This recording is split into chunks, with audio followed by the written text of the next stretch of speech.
Je vais me tourner Merci. vers vous, Natacha Leroux.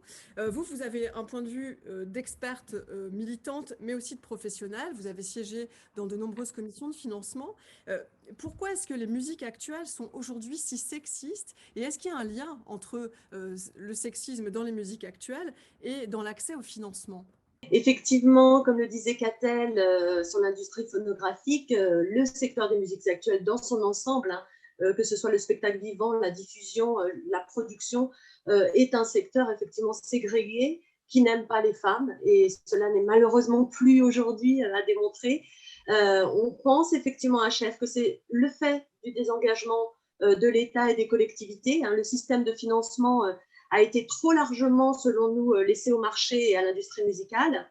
L'insuffisante régulation par les politiques publiques a créé une complète, malheureusement, déréglementation hein, dans un sens de ce milieu, selon le principe que malheureusement, sous prétexte que ce sont des musiques populaires, contrairement aux musiques dites savantes, hein, qui ont été bien encadrées par les financements publics, eh ben, elles pourraient être régies, parce qu'elles sont populaires, régies par des principes différents du monde socio-économique environnant.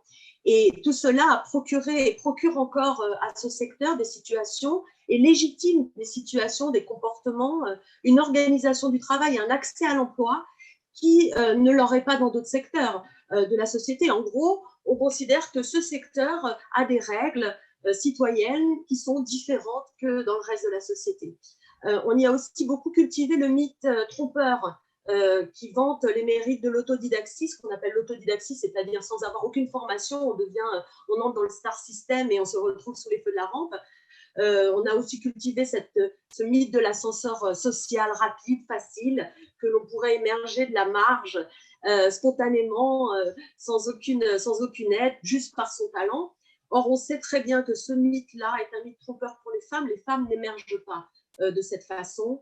Un projet artistique dans les musiques actuelles aujourd'hui, c'est synonyme de fonds personnels conséquents, de fonds propres.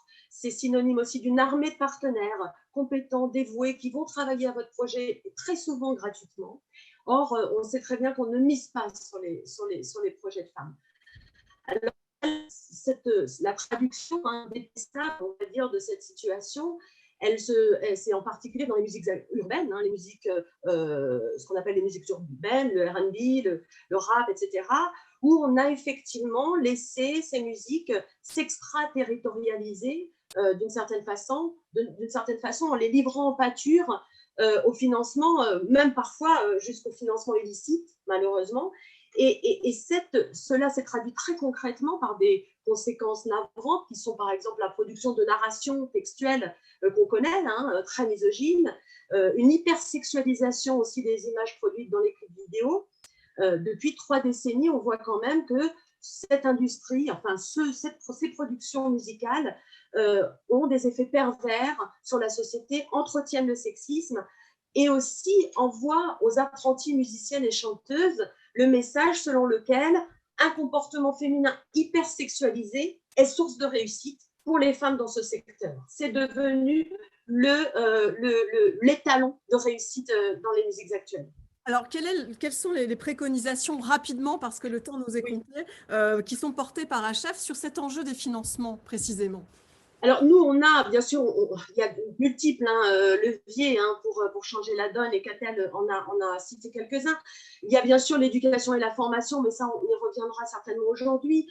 Pour lutter contre la ségrégation professionnelle, il faut des filières publiques d'enseignement qui préparent au métier des musiques actuelles, chose qui n'existe pas aujourd'hui. Aujourd'hui, les conservatoires peuvent être un bon levier pour exiger des résultats, diplômes, etc. Là, je vous montre sur notre petite campagne d'HF sur les métiers des musiques actuelles, on est à 5,4% seulement d'instrumentistes femmes, 5,4% d'instrumentistes femmes dans les musiques actuelles, quand dans les conservatoires, on est à plus de 55% de jeunes filles élèves des écoles. Donc là, on voit bien qu'il y a un vrai levier. Les filières universitaires sur la préparation au métier de programmateur, comment aujourd'hui un métier aussi décisif qui impacte la société doit prendre en compte les enjeux démocratiques du XXIe siècle. on est aussi sur des chiffres très bas.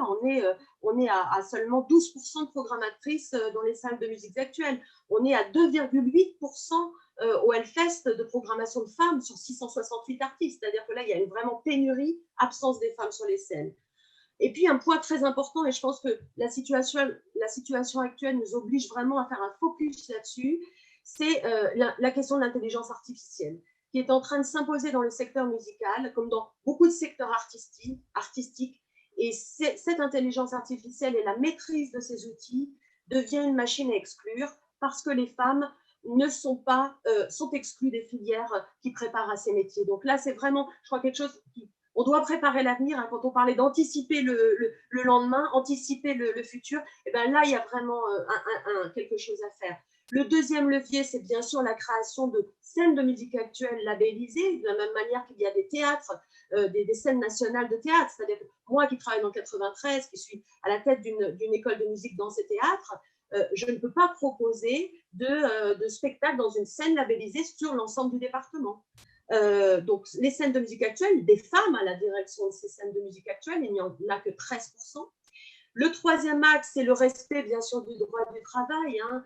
On sait là, un protocole vient d'être diffusé par le CNM et c'est très bien. C'est une grande avancée parce qu'on sait que les violations prégnantes de ces droits dans ce secteur entraînent une précarité qui nuit au maintien des femmes dans ce secteur. Donc, on félicite le CNM pour cette belle avancée, mais on aimerait, nous, avec HF, que ça aille encore plus loin, c'est-à-dire qu'il y ait une vraie égaconditionnalité. Et c'est ce dont on parlait juste avant, c'est-à-dire que dans égaconditionnalité dans la prévention des violences, etc., mais aussi une vraie contrepartie exigée aux porteurs, aux entreprises qui requièrent des aides pour que les artistes soient programmés, les artistes soient produits à égalité.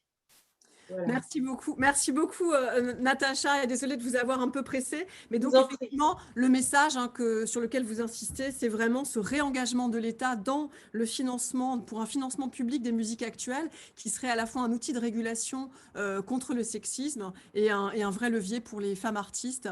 Donc merci beaucoup à vous deux, Catel et Natacha, et je repasse la parole à Pierre-Yves Ginet. Merci. Merci.